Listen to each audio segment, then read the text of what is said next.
Dominique Strauss-Kahn entre les mains de la police à New York. L'abolition de la peine de mort en France.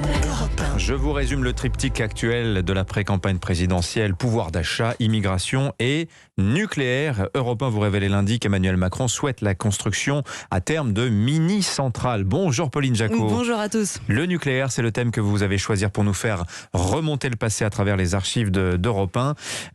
Les débuts se font en sortie en pleine guerre froide. Le général de Gaulle veut faire de la France une puissance nucléaire. On construit quelques centrales, inaugurées triomphalement. Mais là où la politique française de l'énergie va réellement changer, Pauline, c'est 1973. Exactement, 73, le choc pétrolier, la guerre du Kippour, les prix sont multipliés par 4. La France prend conscience de sa dépendance. La clé de la souveraineté, eh bien, ce sera le nucléaire. À ce moment-là, 5 réacteurs sont en service. Il y en aura 43 après la crise. En 74, Pierre Messmer, le Premier ministre, annonce les nouvelles ambitions du gouvernement. C'est un plan qui est très important. C'est un plan qui est important pour l'avenir de la France et pour la vie quotidienne des Français. C'est pourquoi il faut que nous réussissions. Même pour l'énergie, il faut que nous pensions à payer l'énergie que nous importons par plus d'exportation.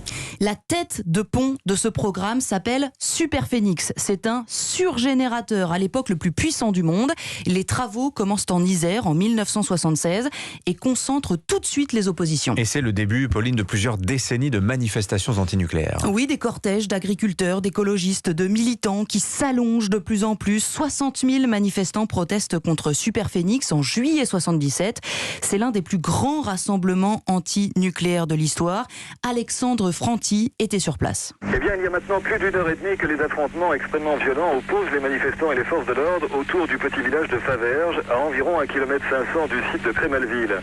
La manifestation va dégénérer. On recensera une centaine de blessés et un mort. Un infirmier témoigne au micro d'Europe 1. On a commencé à s'en occuper, puis il y a des grenades qui tombaient, donc on était obligé de se replier à l'autre bout du champ.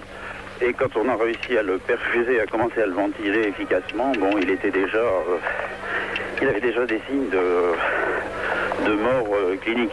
Alors le gouvernement, Pauline, malgré tout, va maintenir le cap. Slogan à l'époque de Valéry Giscard d'Estaing: indépendance, sécurité et responsabilité. Les autorités tentent de rassurer. À Fessenheim, là aussi, les habitants commencent à douter. Les investissements sont énormes.